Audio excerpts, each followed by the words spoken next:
Nosotros tenemos un concepto del mal bastante establecido en nuestra mente, pero tenemos que ser más detallistas para descubrir, para desnudar la forma en que Satanás obra hoy en día. La Biblia nos habla en el Nuevo Testamento de la cantidad de personas poseídas por demonios que Jesús tuvo que liberar. Pero cuando revisamos los textos bíblicos nos encontramos con una realidad. El enemigo tiene formas más sutiles, más encubiertas de obrar en la vida de los cristianos. Y por eso en esta tarde vamos a leer la porción de versículos del 8 al 13. La palabra del Señor dice así: Habló Jehová a Moisés y a Aarón diciendo: Si Faraón os respondiere diciendo, mostrad milagro, dirás a Aarón: toma tu vara y échala delante de Faraón para que se haga culebra. Vinieron pues Moisés y Aarón a Faraón e hicieron como Jehová lo había mandado. Y echó Aarón su vara delante de Faraón y de sus siervos y se hizo culebra. Entonces llamó también Faraón sabios y hechiceros, e hicieron también lo mismo los hechiceros de Egipto con sus encantamientos. Pues echó cada uno su vara, las cuales se volvieron culebras. Mas la vara de Aarón devoró las varas de ellos, y el corazón de Faraón se endureció y no los escuchó como Jehová lo había dicho. Oremos. Padre celestial, en esta tarde te damos las gracias, bendito Dios, por estar reunidos en tu presencia. En este momento quiero suplicarte, Señor, que puedas hablar a través de tu palabra, que tu Espíritu Santo nos faculte, nos dirija, nos llene de tu presencia y nos enseñe, Señor, este texto bíblico. En el nombre de Cristo Jesús, amén y amén. Pueden tomar asiento. Muy bien, vamos a comenzar con algunas cosas importantes del texto. En primer lugar, la porción que vamos a trabajar es una porción introductoria a las plagas. Cuando usted revisa el capítulo 7, se va a dar cuenta que los versículos número 8 al 13 es la introducción de las que nosotros conocemos como plagas de Egipto. Los demás capítulos nos van a enseñar la manera en que Dios se manifestó al pueblo de Egipto para dejar liberar al pueblo de Israel de sus ataduras.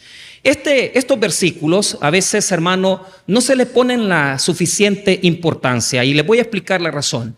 Si Faraón hubiese atendido esta señal que Dios le estaba dando, simplemente las demás plagas no se hubieran manifestado. Simplemente, hermano, Dios no hubiera desatado las consecuentes plagas que después vamos a encontrar con la plaga de la sangre, la plaga de las ranas, la de los piojos y por supuesto la más terrible de todas las plagas, que es la plaga de los primogénitos. A veces Dios nos da avisos, a veces Dios nos enseña señales pequeñas para que nosotros abandonemos nuestra desobediencia, pero lamentablemente nos endurecemos. Y el final del versículo 13 es lo que quiere mostrar, que a pesar que Faraón tuvo una muestra de Dios, tuvo una señal de parte de Dios, Faraón no se arrepintió, sino que se endureció. Y por eso vinieron las consecuentes plagas que después aparecen en los textos bíblicos. Eso es como parte introductoria. Número 2, quiero decirle que la palabra plaga, solo aparece en el capítulo 9, verso 14. Y esto es algo muy importante porque en nuestra mentalidad cristiana, estas señales siempre se han transmitido como las plagas y los juicios. Pero cuando usted va detallando verso a verso, se da cuenta, hermano, que la palabra que ocupa Dios para poder distinguir estos eventos son señales y prodigios.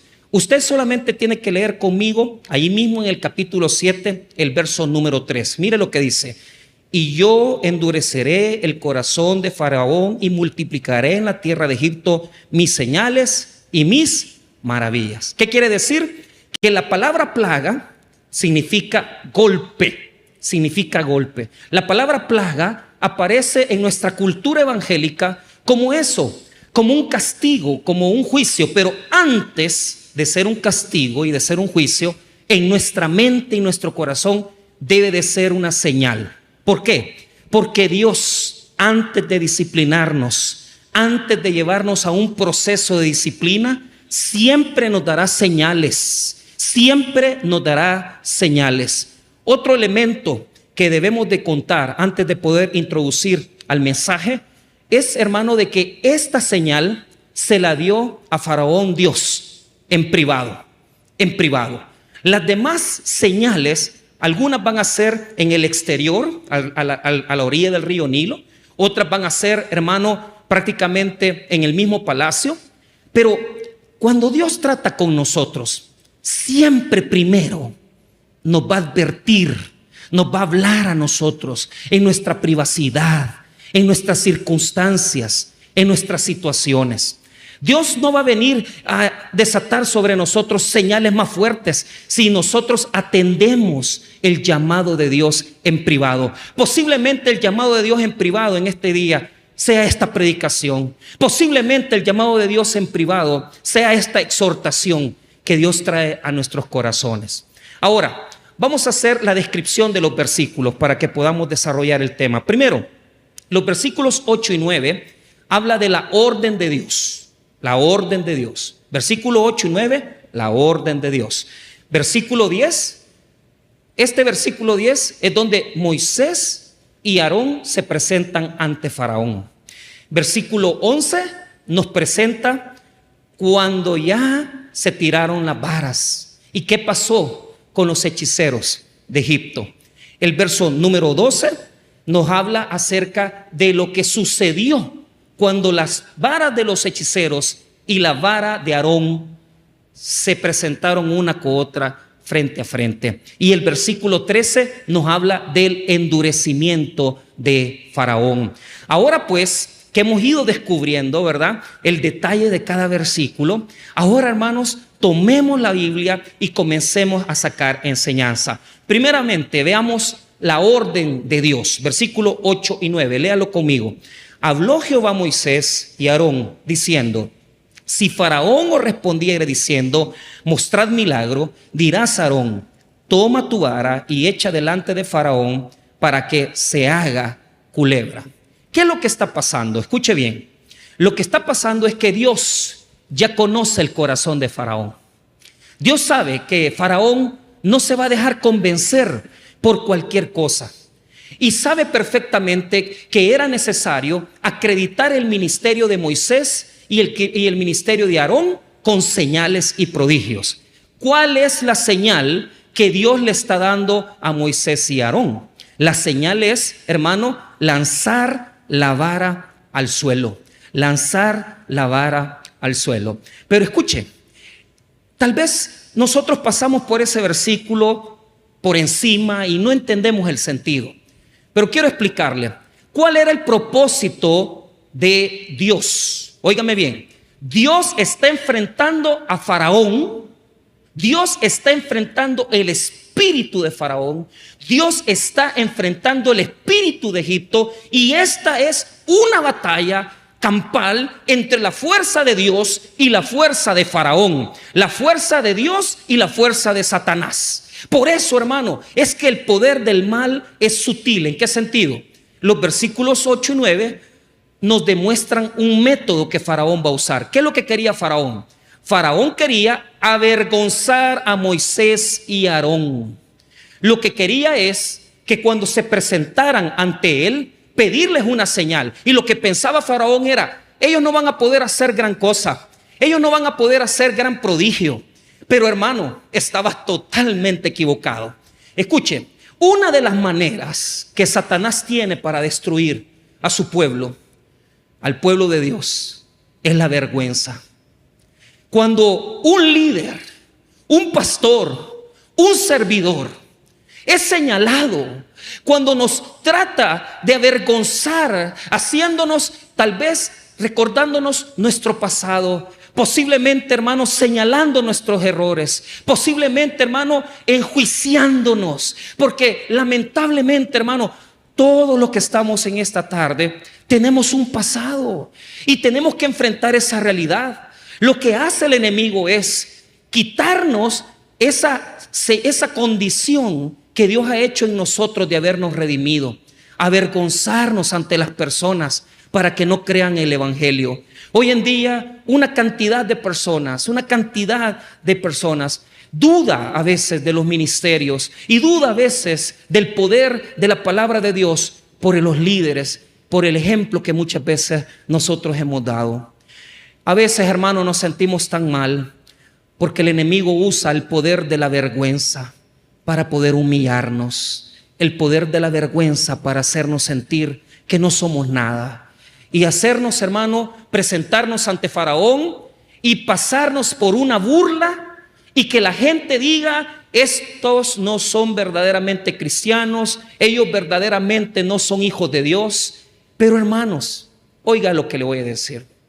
El corazón de aquellos que se quieren burlar de Dios siempre ha sido igual. La palabra de Dios dice que a Jesús también le pidieron señales los fariseos. Los fariseos vinieron y le dijeron a Jesús: Jesús, muéstranos señales. La gente siempre va a querer ver las señales. Pero ¿cuál es el punto? Las personas, hermano, deben de entender que muchas gentes no van a creer aunque les demos señales, aunque les demos prodigios. La gente no cree porque el corazón endurecido de las personas, el corazón endurecido de las personas, aunque se les presente la persona de Cristo, muchos de ellos no creerían. Yo he visitado personas en el hospital a punto de morir y les he dicho: Jesús quiere que tú tengas un trato con Él. Jesús quiere salvar tu alma. Y aunque han estado al borde de la muerte, no se han arrepentido. Porque hay que entender que hay personas ni que con señales se manifiesten a su vida se van a arrepentir de su pecado. Pero esto es lo que yo vengo a decirte. Si posiblemente en esta tarde hay vergüenza en tu vida porque te han señalado, porque te han humillado, porque te han hecho sentir posiblemente hacia un lado, te han hecho sentir marginado, yo tengo una palabra de parte de Dios. Jesús vino a quitar nuestra vergüenza. Jesús vino a quitar la vergüenza de nuestro pasado y no tenemos por qué sufrir, no tenemos por qué vivir con la sombra de los errores que hemos cometido. El enemigo siempre nos va a querer humillar. El enemigo siempre va a querer que tiremos la vara y que salgamos avergonzados ante el poder y ante el testimonio de las personas. ¿Cuántas personas pueden haber en este lugar que no quieren entender que ya el diablo no puede avergonzarlos y que Cristo ya canceló tu pasado para siempre y que tienes que levantarte, ya no te va a humillar, ya no te va a avergonzar? Cancela tu pasado, no porque ella firmó. Porque el documento puede decir una cosa, ante los juzgados uno puede seguir un proceso, pero ¿cuál es el punto? No es por el papel, no es por la sentencia que dice que ya esa parte de tu pasado ya está atrás, sino que porque desde la cruz del Calvario en adelante las cosas viejas pasaron. He aquí, todas son hechas nuevas para nosotros, hermanos. Si hay alguna persona que no se ha perdonado, si hay alguna persona que siente vergüenza en esta mañana, en esta tarde, levántate. No sigas permitiendo que el enemigo te robe la paz, te robe la palabra y te haga sentir culpable. El segundo poder que tiene el enemigo es el poder de la falsedad, el engaño. Y eso lo podemos ver en el versículo número 10. Vinieron pues Moisés y Aarón a Faraón e hicieron como Jehová lo había mandado. Y echó Aarón su vara delante de Faraón y de sus siervos y se hizo culebra. Ese versículo queda como algo también superficial, pero oiga, la palabra culebra en hebreo, y perdone que use esa palabra, pero se los quiero explicar. Culebra en hebreo se dice nahash, nahash.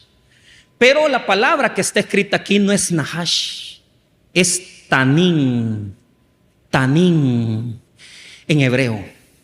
Oiga bien, ¿qué significa tanín? Monstruo, cocodrilo, monstruo marino, bestia, leviatán.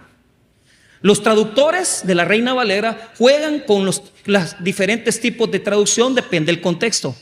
Pero curiosamente, uno se pregunta, ¿por qué Dios mandó a estos hombres a tirar la vara y que se convirtiera en serpiente? Porque la primera cosa que Dios hace en nuestra vida para liberarnos del poder del mal es que el poder de Egipto era la misma serpiente, era la culebra. Faraón, hermanos, se movía con una corona donde estaba representada la serpiente, que es el poder de Egipto. ¿Por qué esta palabra tanín significa monstruo? Porque lo que está revelando, hermano, es el poder espiritual de Egipto. Es el poder demoníaco de Egipto. Es un monstruo, es una serpiente marina monstruosa que no tiene forma de describirse. La Biblia lo que está revelando es el mismo poder del mal. ¿Tú quieres saber qué rostro tiene el adulterio? Tiene el rostro del tanín. ¿Tú quieres saber qué rostro tiene la orfandad? ¿Dejar hijos tirados? El rostro del tanín. ¿Tú quieres saber qué rostro tiene el narcotráfico? El rostro del tanín. ¿Tú quieres saber qué rostro tiene la maldad del hombre? Es tanín. Pero cuando Dios le dice a Moisés, tira la vara, lo que le está diciendo es, imagínense Faraón. Para Faraón, la serpiente era un ídolo, era su Dios. Cuando Moisés y Aarón se presentaron ante Faraón, Dios les dijo, tiren la vara. ¿Por qué? Porque la primera forma que tiene Dios para avergonzar el poder del mal es que lo arrastra en el suelo y lo hace comer el polvo, hermanos. Escuchen bien lo que les voy a decir. Probablemente muchos aquí tienen la serpiente arriba. Muchos aquí han levantado la serpiente. Estamos sirviéndole a Dios, estamos metidos en la iglesia, pero en la vida de muchos cristianos la serpiente está exaltada. Porque a pesar que Dios ya nos perdonó, la serpiente nos amarra. La serpiente nos seduce. Y al igual que Faraón, la serpiente la tenemos arriba. Pero escucha bien, el deseo de Dios, hermano, es que su iglesia progrese. Pero su iglesia no va a progresar en la medida que nosotros, hermano, no demostremos algo. Que la gloria de Dios se manifieste en nosotros los cristianos, hermanos. El templo puede revelar la gloria de Dios, pero lo que Dios quiere es que tú reveles la gloria del poderoso Dios que tenemos.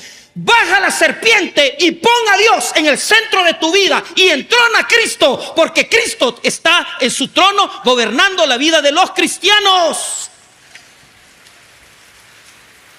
Iglesia, hagamos sucumbir el poder de Faraón. Hagamos sucumbir el poder de la serpiente y humillemos, arrastremos en el polvo el poder del enemigo. Sal de la oscuridad de tu vida. Sal de las ataduras. Sal de la impiedad que te domina. Estás sirviendo en un ministerio, estás viniendo a adorar a Dios el domingo, pero tienes a Satanás entronado. Te tengo un mensaje. Dios le dice a Moisés y a Aarón, arrastren la serpiente, arrastren la serpiente. Cristianos del culto de las 11 de la mañana, no salgan de este culto con el mismo estilo de vida. Cuando salgas por esa puerta, el Espíritu Santo te va a dar el poder de arrastrar tu adulterio, de arrastrar tu infidelidad, de arrastrar tu fornicación, y serás libre de la serpiente. Porque Cristo quiere su trono. Cristo quiere estar entronado en tu vida. El Dios soberano, la persona de nuestro Señor Jesús, quiere el trono de tu vida. Eso se llama la soberanía y el señorío de Jesucristo. Para la iglesia evangélica, Jesús es Salvador. Y los templos se llenan. Taber Cojute se llena. Los Taber se llenan. Las denominaciones se llenan, pero con un montón de gente que está amarrada, atada. Porque si bien es cierto, Jesús es el Salvador de muchos, pero no el Señor de tu vida. No es el Señor de tu vida. hermanos, es un poder monstruoso. Y Dios dice que lo tiene dominado. Dios dice que lo tiene dominado. Para Faraón, cuando vio a Moisés y Aarón, fue impactante porque era su Dios. Y lo vio arrastrado. Este poder de la falsedad es increíble. ¿Por qué? Porque mira lo que pasa en el versículo 11. Entonces llamó también Faraón sabios y hechiceros, e hicieron también lo mismo los hechiceros de Egipto con sus encantamientos. Palabras claves: sabios y hechiceros. ¿Qué quiere decir sabios? Que tenían conocimientos. Hechiceros que practicaban artes ocultas. ¿Por qué? Porque hicieron lo mismo, también lo mismo, quiere decir que duplicaron el milagro, duplicaron la señal. Los hechiceros de Egipto con sus encantamientos. Fíjese que esa palabra, con sus encantamientos, en muchas traducciones, por ejemplo, la traducción, nueva traducción, la NBI, dice sus artes secretas. La traducción lenguaje actual dice sus encantamientos. La nueva traducción viviente dice sus artes mágicas. ¿A quién le creemos? ¿A la Valera? ¿A la nueva traducción viviente? Pues no importa. Lo que está diciendo es una cosa: con sus encantamientos trajeron también serpientes. Ahora, cuando yo fui al seminario, a mí me dijeron: el poder del mal es engañoso, es falso. Es falso el poder del diablo. Claro, Satanás copia todo y lo arruina. En el mismo libro de Apocalipsis también Satanás tiene su trinidad: el dragón, el falso profeta y el anticristo, así como el Padre, el Hijo y el Espíritu Santo. Satanás es el replicador, es el duplicador más grande. Pero la pregunta que yo me hacía es: ¿será que estos encantadores hicieron un milagro falso? Porque cuando usted ve las investigaciones, la mayoría de eruditos dicen que habían unas serpientes que se templaban y que cuando se les tocaba la cabeza y se tiraban al suelo se ponían flácidas, se hacían serpientes. Entonces la mayoría de eruditos dice que copió de forma falsa el milagro. Pero el problema es que el hebreo no dice eso. El hebreo, cuando dice ahí culebras, en el verso número 12, dice tanín también. O sea que Dios tiró una serpiente tanín y los hechiceros con sus poderes y sus artes secretas trajeron otro tanín. ¿Qué piensa usted? ¿Cree que el poder del enemigo solamente es un juego? No. El enemigo tiene poder. Y es tan real que en muchas religiones también pasan milagros. En muchas religiones también hay prosperidad. ¿Por qué, hermanos? Porque el enemigo, escuche bien, hace cosas, sí, verdaderas, pero el efecto que provoca en el creyente es de falsedad. Es decir, lo falso no es el milagro. Lo falso es que no tiene consistencia. ¿Qué quiere decir la falsedad? Quiere decir que lo que el diablo da no dura.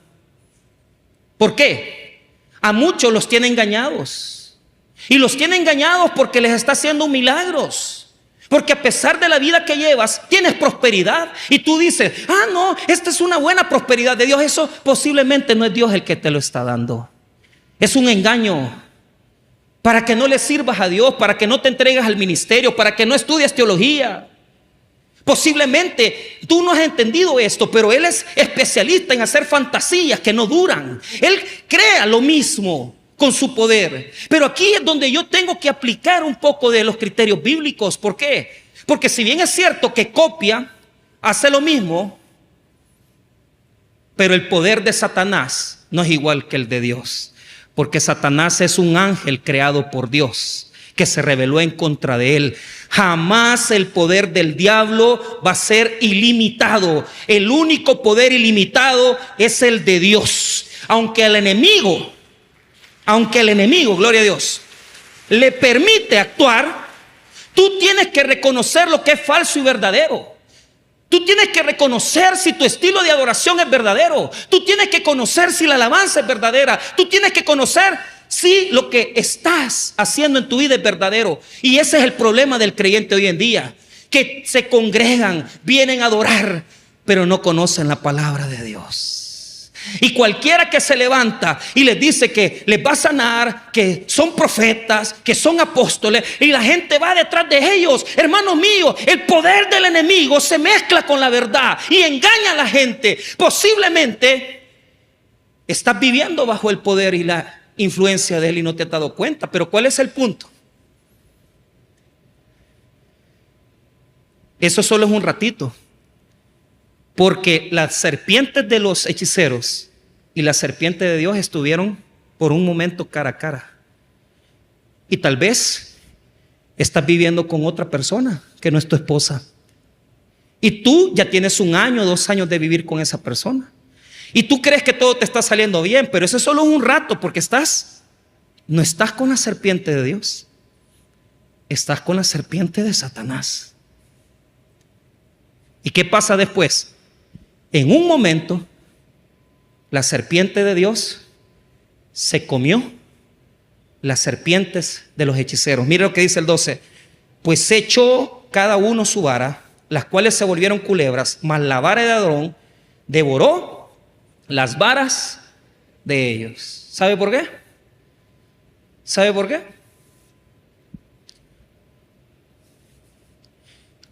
Dios se traga la serpiente del enemigo. Dios se traga la serpiente. Puede ser que ahorita estés peleando con Dios, pero llegará un momento donde el poder de Dios te hará dejar ese pecado, donde el poder de Dios te hará dejar y abandonar esa falta, donde el poder de Dios te hará dejar lo que estás haciendo. Pero ¿qué es lo que le quiero mostrar? Esas son las cosas que el enemigo hace. Y tal vez no te has dado cuenta de eso, que estás siendo dominado por esa serpiente, y que si las cosas te están saliendo bien, no es porque quizás Dios te está respaldando, es porque estás amarrado en la serpiente del mal, y te va a pasar después una factura carísima. Hermanos míos, la palabra devorar, esa palabra quiere decir tomar el poder. Tomar el poder. Escuche bien. Y esto nos confronta. Y ya aterrizo.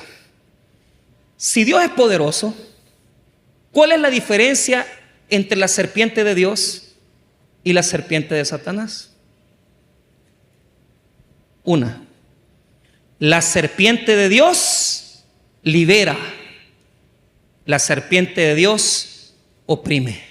La serpiente del diablo oprime. Diga conmigo, libertad.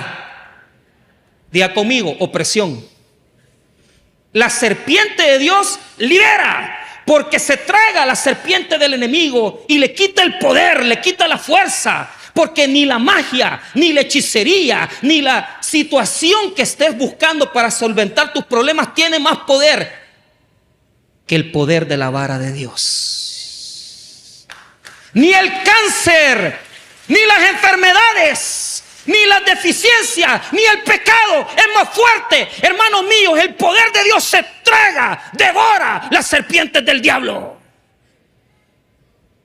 Si en esta tarde estás bajo presión, es porque no estás en la serpiente de libertad. Porque el poder del dragón, el poder del monstruo, el poder de la serpiente divina va a libertar al pueblo de Israel. Pero la serpiente de Satanás está oprimiendo a Israel.